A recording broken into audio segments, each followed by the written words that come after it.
குழந்தை வந்து நம்ம பண்றத பாக்குது. அத பார்த்து வந்து அதுக்கும் அந்த ஆசை வருது. இத எப்படி தடுக்கிறது சார்? பிகாஸ் அது இன்ஸ்டன்ட் டோபமீனா? அது வந்து நமக்கு கிடைக்கிறனால தான் இப்படி ஆகுதா? இல்ல பழக்கம் நம்ம எல்லாத்துக்குமே அடிப்படை வந்து ஒரு பழக்கமும், இன்னும் சொல்லப்போனா ஒரு பரவசமும். நம்ம வந்து ஒரு ஒரு ஒரு வார்த்தை ஸ்வீட் எடு, கொண்டாடு ஒரு டேக் வச்சுக்கிறாங்க. ஸ்வீட்னா நான் பல நேரம் நினைப்பேன். ஏன் ஸ்வீட் எடு மட்டும் கொண்டாடு? ம். மத்த சுவை வந்து பிடிக்காதா? நம்மோட நீங்க வந்து குழந்தை பிறந்து வெளிய வரும்போது, அந்த பிரெயின் வந்து கம்ப்ளீட்லி ப்ரீ லோடட் வித் டேஸ்ட்டான்னு எனக்கு ஒரு கேள்வி இருக்கு. நிச்சயமா கிடையாது. இருக்க வாய்ப்பு இல்ல. ஆ இருந்தாலும், அது அடுத்த ஒருவேளை ஒரு சில லோடிங் வந்து ஜெனடிக்கா வந்திருந்தா கூட, அடுத்த சில மாதங்கள்லயோ, அடுத்த சில வருடங்கள்லயோ அது மாற ஆயிக்கும். குழந்தை முதல்ல தாய்ப்பால குடிக்குது. தாய்ப்பாலுக்கு ஒரு இனிப்பு சுவை இருக்கு. அதனால இனிப்பு அதுக்கு முதல்ல இருந்தே அக்செப்ட் பண்ணக்கூடியது இருக்கலாம். ஆனா, ஒருவேளை அது 7ஆம் மாசத்துல இருந்து 6 7ஆம் மாசத்துல வீனிங் பீரியட்ல அந்த அம்மா கீரை சோறுலாம் குடுத்துட்டாங்கன்னு வைங்களேன், அந்த தாய் வந்து கீரை சோற குடுக்க ஆரம்பிக்கும்போது பசியில தான் சாப்பிட ஆரம்பிக்கும். அத நல்லா ரசிச்சு, அம்மா நல்லா சிரிச்சு, அத சாப்பிட்றத கொண்டாடி, ஆடி, பாடி குடுக்கும்போது, அந்த கீரையினுடைய பச்சைய சுவை பரிச்சயமாயிரும் அந்த குழந்தைக்கு. ம். அதுக்கப்புறம் எல்லா காயும் அதனால சாப்பிட முடியும். அத தான் நம்ம இத அப்போ வந்து அதுக்கப்புறம் ஒரு குழந்தைக்கு உணவூட்டும்போது, அதுக்கு இப்போ நெறைய கதை சொல்லி, அன்னைக்கு கதை சொன்னாங்க, இன்னைக்கு கார்ட்டூன காட்டுறாங்க. ஏதோ ஒண்ணு சொல்லி அந்த குழந்தைக்கு ஒரு ஒரு பரவசத்த உண்டாக்கி, அப்படி சொல்றது. அப்புறம் நல்லா அதுக்கு டேஸ்ட்ட குடுக்கும்போது கதை சொல்றது. "நீ எல்லாம் சாப்பிட்டேன்னா உன் ஹேர் ரொம்ப அழகா வரும்டா. உனக்கு நல்ல ஆர்ம்ஸ் எல்லாம் ஸ்ட்ராங் ஆகும்." அப்படிலாம் சொல்லும்போது, நம்ம சின்ன குழந்தனோ வீரனாகணும் அப்படின்லாம் அப்படி சொல்லும்போது, அதில இருக்கிற கற்பனைகள், அது மூலமா பழகும்போது எல்லா சுவையும் பழக்கமாகும். அப்போ அந்த எல்லா சுவையும் பழகும்போது, அதுக்கப்புறம் கொஞ்சம் கொஞ்சமா நீங்க எத குடுத்தாலும், அத சாப்பிடக்கூடிய ஒரு தன்மை அந்த மாரி கொண்டு வரும். ஸோ இது வந்து இந்த மாற்றம் மெதுவாக வீட்டில் நிகழ வேண்டிய விஷயம். அப்புறம் எனக்கு அது ஒரு பிடிச்சு போயிருக்கு. என்னால வந்து விடவே முடியல அப்படிங்கிறது வந்து ஒரு ஒரு அடிக்ஷன் தான். அந்த ஃபேக்டர் அடிக்ஷன்ல தான் நீங்க சொல்ற அந்த டோபமைனும், செரனைஸும் அதில வந்து ஒரு ஹாப்பினஸ குடுத்து குடுத்து அதுக்குள்ள வருது. வேண்டாம் வேண்டான்னு நம்ம அது வந்து யோசிக்க டெஃபினிட்டா ஒரு அன்னைக்கு ஒரு ஒரு பையன் ஒரு பையன கூட்டு வந்தாங்க. அவன் ஒரு 17, 18 வயசு இருக்கும் அந்த பையன். அவன வந்து சின்ன பிள்ளையில அவனுக்கு இந்த குளிர்பானங்கள சந்தையில விற்பனை செய்யக்கூடிய ஒரு ஃபிஸி ட்ரிங்க்க வந்து பூச்சி மருந்துன்னு சொல்லியிருக்காங்க. ம். 17 வயசு ஆச்சு. அவன் இன்னைக்கு வரைக்கும் அத சாப்பிடுறதில்ல. ம். அவன் எப்புட்றா நீ சாப்பிடாம தானே குட்டி பிள்ளையா இருக்கும்போது என்னைய வந்து பூச்சி மருந்துன்னு சொல்லிட்டாங்க. அதனால எனக்கு அது பிடிக்கவே இல்ல. அப்புறம் நான் வேணான்னு இப்ப ம். பார்த்தேன் அது நல்லா இல்லன்னு விட்டுட்டேன். ஒரு யூத் ஒருத்தன் இன்னைக்கு 17 இயர்ஸ்ல அவன் வேணாங்கிறதுக்கு சின்ன வயசுல அவனுக்கு கிடைச்ச ஒரு லீடு வந்து பயன்பட்டுருக்குன்னா, அதே மாரி தான்.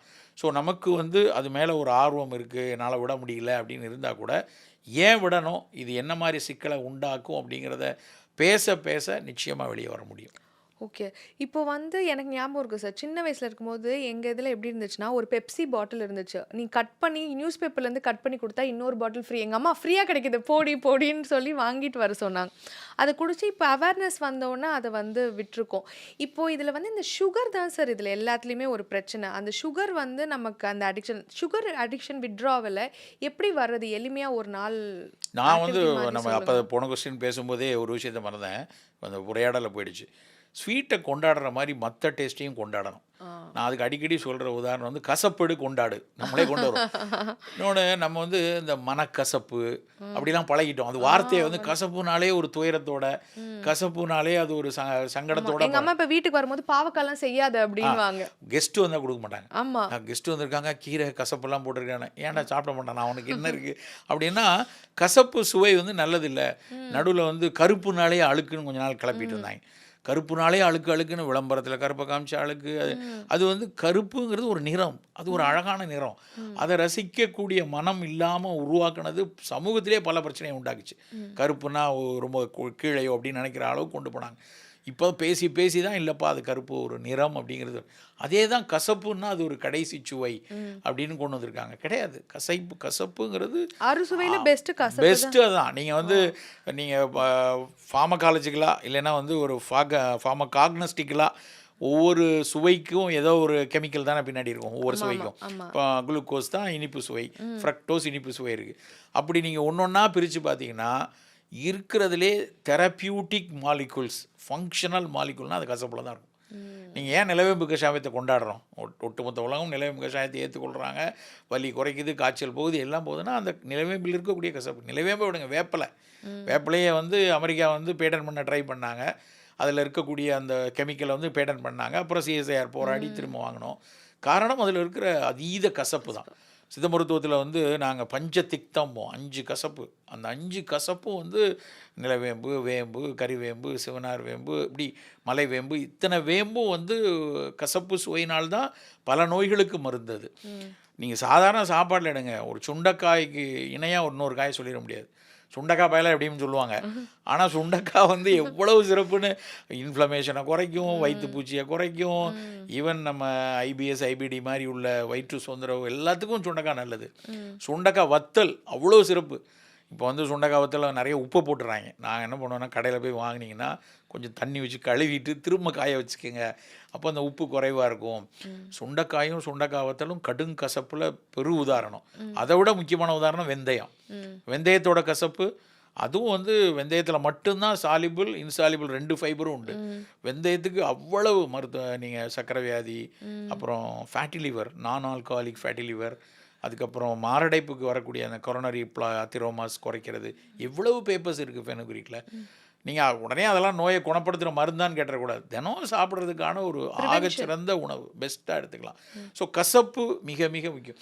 நீங்கள் கசப்பை பழகிட்டாங்கன்னு வச்சுக்கோங்களேன், அந்த இனிப்பு மேலே ஒரு கிரேவிங் வராது. நான் அதை சாப்பிட்டே ஆகணும், எனக்கு அது வேணும் அப்படிங்கிற கிரேவிங் வராது. இன்னொன்று, நான் பார்த்த வரைக்கும் இனிப்பு கிரேவிங் இருக்கிறவங்க வந்து உடல் உழைப்பு குறைவாக இருக்கிறவங்களுக்கு தான் அந்த கிரேவிங் இருக்குது. இப்போ நீங்கள் நல்லா எக்ஸர்ட் பண்ணுறீங்க, நல்லா ஒரு ஜிம் போகிறீங்க, ஜும்பா பண்ணுறீங்க, ஃபிசிக்கலாக எக்ஸர்ட் பண்ணுறவங்களுக்கு ஸ்வீட் கிரேவிங் இல்லை. நம்ம பயிற்சியிலையும் பார்க்கும்போது கொஞ்சம் மந்தமாக இருக்கிற ஆளுங்க தான் வந்து இனிப்பாக ஏதாவது குடிச்சிட்டே இருக்கணும். இன்னொரு பாயிண்ட்டு, ஸ்ட்ரெஸ்ஸும் அது நிறைய பேப்பர்ஸும் இருக்குது, படிச்சிருக்காங்க. ஏதோ ஒரு மன அழுத்தம் இருக்குது அப்படின்னா இனிப்பு சாப்பிட்டா வரக்கூடிய ஒரு கிரேவிங், அதில் வர்ற ஒரு சின்ன அதில் வர்ற ஒரு ஹாப்பினஸ் ஹார்மோனுக்காக இந்த ஏதோ ஒரு ஸ்ட்ரெஸ்ஸில் இருக்கவங்க, ஒரு இன்செக்யூர்ட் ஃபீலிங் இருக்கிறவங்க, ஒரு மாதிரி ஒரு அன்ஹாப்பினஸ் இருந்துக்கிட்டே இருக்குது, அப்ரிஷியேஷனே கிடைக்காதவங்க, சில குடும்ப பெண்களில் கடுமையாக உழைப்பாங்க, ஆனால் அவங்களுக்கு ஒரு அப்ரிஷியேஷனே கிடைக்காது. அவங்க குடும்ப பெண்ணாக பிள்ளைய பார்த்துப்பாங்க, குடும்பத்தை பார்த்துப்பாங்க, ஆனால் அவங்களுக்கு வந்து கணவர்கிட்ட இருந்தோ குழந்தைகள்ட்ட இருந்தோ அப்ரிஷியேஷன் இல்லாதனால எதையோ சாப்பிட்டுட்டே இருப்பாங்க. எல்லோரும் போனதுக்கப்புறம் வீட்டில் இருக்கிற கிச்சனில் இருக்கிறத எடுப்பாங்க. அப்போ வெயிட் புட்டப் ஆகும். அப்போ வெயிட் புட்டப் ஆகிடும், குண்டாயிட்டா அப்படின்னு சொல்லி அவதை கிண்டல் பண்ணுவாங்க. ஸோ இது எல்லாத்துக்கும் பார்த்திங்கன்னா அடிப்படை பார்த்திங்கன்னா இனிப்பை தூண்டுறது வந்து அந்த மனச்சோர்வும் உடல் உழைப்பு குறைவாக இருக்கிறது தான். நீங்கள் அந்த மாதிரி இனிப்பு விளக்கணுன்னா வெறித்தனமாக நான் ஒரு பையனை ஒருத்தரை பார்த்தேன். அவர் இனிப்பு எப்படி விட்டார்னா, மராத்தான் ட்ரெயின் பண்ணியிருக்காரு. மராத்தான் அவருக்கு வந்து ஆக்சுவலாக அவரோட யார் சொல்லியிருக்காங்கன்னா, அவருக்கு ஏதோ ஒரு மனச்சோர்வு வந்திருக்கு, கொஞ்சம் டிப்ரெஷனில் இருந்திருக்காரு. டிப்ரெஷன்லேருந்து வெளியே வர்றதுக்கான ட்ரைனிங்காக மராத்தானை யூஸ் பண்ணியிருக்காரு. ஆஃப் மராத்தான் ஓடணும், அடுத்த இதில் 6 மாதத்தில் இங்கே சென்னை மராத்தானில் தான் 24 கிலோமீட்டர் ஓடிடணும்னு அதுக்கு ட்ரெயின் ஆகிருக்கார். அந்த ட்ரெயின் ஆகிறப்ப அந்த டிப்ரெஷன்லேருந்து வெளியே வந்து அவருக்கு கடுமையான இனிப்பு கிரேவிங் இருந்தனால வெயிட் போட்டிருக்காரு, அதை குறைஞ்சி கடைசியில் மராத்தானும் நல்லா ஃபினிஷ் பண்ணிட்டார் அதை. ஸோ நம்ம அந்த இனிப்பை வெறுக்கணும் அப்படின்னா இப்படியான பயிற்சிகள் தான் சரியாக இருக்கும். யோகாவில் என்ன சொல்லுவாங்க, ஆமாம், யோகாவில் எனக்கு என்னோட யோகா டீச்சர் வந்து ஒன்று சொல்லுவாங்க. அவங்க என்ன சொல்லுவாங்கன்னா, நீங்கள் வெறுக்கணுன்னா அந்த மைசூர் பாவை ஓரத்தை துளி கட் பண்ணிவிட்டு நாக்கிலே வச்சுருக்கேம்பாங்க, சவைக்காதீங்க, கடி சாப்பிடு, அது மெல்ல கரைச்சி நீ ஒரு மைசூர் பாவை இது எவ்வளோ நேரம் சாப்பிட்றோம், 30 செகண்டில் சாப்பிட்டு முடிச்சிடும். அதே 30 செகண்ட் அந்த ஒரு துளி இனிப்பு வச்சிங்கனாலும் அந்த 30 செகண்டு அந்த உமிழ்நீரில் கரைச்சி நமக்கு அந்த ஸ்வீட்டுக்குரிய ஹாப்பினஸ் கொடுக்கும். ஆனால் நம்ம சாப்பிட்டது குளுக்கோஸ் லோடு வந்து வெறும் 1 கிராம் தான் இருக்கும். அப்படி எடுத்துக்கோ அப்படிம்பாங்க. அது ஒரு நல்ல நான் நிறைய பேஷண்ட்ஸ்கிட்ட சொல்லுவேன், இப்படி ட்ரை பண்ணி பாருங்கள், நீங்கள் ஒரு துளி இனுக்கு எடுத்து வச்சு. ஆனால் நம்ம வந்து கரையாரிக்க மாதிரி மொத்தத்தையும் சாப்பிட்டு பிடிச்சிடக்கூடாது. இதை வாயில் வச்சுட்டு அதை ரசித்து அந்த மனதில் வந்து ரசிக்கணும். டெசர்ட்டே சார் மீல் சைஸில் கொடுக்குறாங்க சார், போர்ஷன் சைஸ் முதல்ல பண்ணணும்னு நினைக்கிறேன். அதுதான் மெயின் திங்.